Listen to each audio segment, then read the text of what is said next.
நண்பர்களே, நம்முடைய வாழ்க்கையில் பணம், புகழ், பதவி இவை அனைத்தும் அவசியம்தான். ஆனால் இவை அனைத்தும் ஒரு நாள் நம்மை விட்டு போகலாம். வாழ்க்கையின் உண்மையான செல்வம் எது என்று உங்களுக்கு தெரியுமா? நம்மை நிபந்தனை இல்லாமல் நேசிக்கும் ஒருவர் நம்முடன் இருந்தால் அவரை விட ஒரு பெரிய சொத்து இந்த உலகத்தில் ஒன்றுமில்லை. வாழ்க்கையில் பணம் போனால் மீண்டும் சம்பாதிக்கலாம். பதவியை இழந்தால் மீண்டும் பெறலாம். பணம், புகழ், வசதி இவை அனைத்தையும் மீண்டும் பெற முடியும். ஆனால் உங்களை மனதார நேசிக்கும் ஒரு மனிதரை இழந்துவிட்டால் அந்த இழப்பை என்றுமே ஈடுகட்ட இயலாது.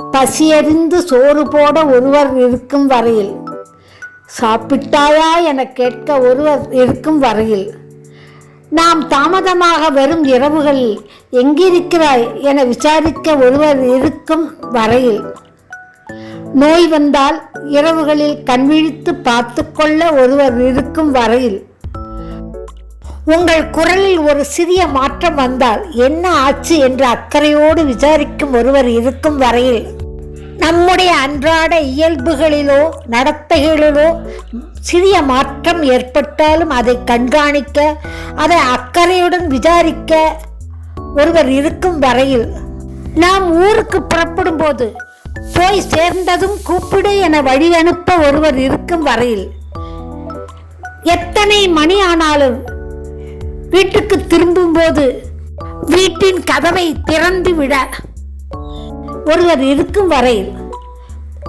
தோற்று போய் திரும்புகையில் பரவாயில்லை நான் இருக்கிறேன் என்று தோள் கொடுத்து சாய்ந்து கொள்ள உதவும் ஒருவர் இருக்கும் வரையில், போயென்றாலும் விட்டு போகாது சண்டை போட்டுக்கொண்டேனும் உடனிருக்க ஒருவர் இருக்கும் வரையில், மனம் கணக்கும் நினைவுகளை பகிர்ந்து கொள்ள ஒருவர் இருக்கும் வரையில், நம் கனவுகளை தம் கனவுகளாக தூக்கிச் சுமக்க ஒருவர் இருக்கும் வரையில், எதற்காகவும் எவரிடமும் நம்மை விட்டு கொடுக்காத ஒருவர் இருக்கும் வரையில், கூட்டத்தின் நடுவே தனித்து போகையில் கரங்களை பற்றி நான் இருக்கிறேன் பயப்படாதே என்று உணர்த்த ஒருவர் இருக்கும் வரையில், தவறுகளை தவறென்று சுட்டிக்காட்டி திருத்தும் ஒருவர் இருக்கும் வரையில், துயர் அழுத்தும் கணங்களில் அருகிருந்து கண்ணீர் துடைக்க ஒருவர் இருக்கும் வரையில், மனக்குறைகளை புலம்பி தள்ளுகையில்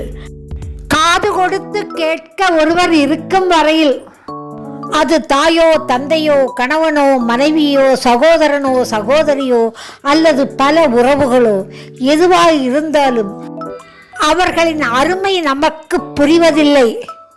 இப்படிப்பட்ட உறவுகள் நம் வாழ்க்கையில் கிடைப்பது ஒரு வரம். அவர்கள் எப்பொழுதும் நம்முடன் இருப்பார்கள் என்று நினைத்து அலட்சியம் செய்யாதீர்கள். அவர்களுடைய அன்பை சாதாரணமாக எடுத்துக்கொள்ளாதீர்கள். அவர்கள் உயிருடன் இருக்கும்போதே அவரை நேசியுங்கள். உங்களுடைய அன்பை திருப்பிச் செலுத்துங்கள். நன்றியை காட்டுங்கள்.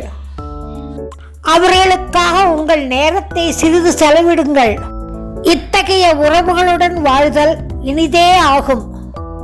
அவர்களை காயப்படாமல் பார்த்து கொள்ளுங்கள். அவர்களை இழந்த பிறகு நாம் தேடுவது ஒரு அன்பான குரல், ஆதரவான அரவணைப்பு, அக்கறையான பார்வை. வாழ்க்கையில் எல்லாவற்றிற்கும் மாற்று இருக்கலாம். ஆனால் உண்மையான அன்பிற்கும் உண்மையான உறவுக்கும் மாற்றமே இல்லை. வீடியோ பிடித்திருந்தால் லைக் செய்யவும் ஷேர் செய்யவும் மறக்காதீர்கள். நண்பர்களே, சப்ஸ்கிரைப் செய்து கொள்ளுங்கள். மீண்டும் ஒரு அழகான வீடியோவுடன் சந்திக்கும் வரை நன்றி, வணக்கம்.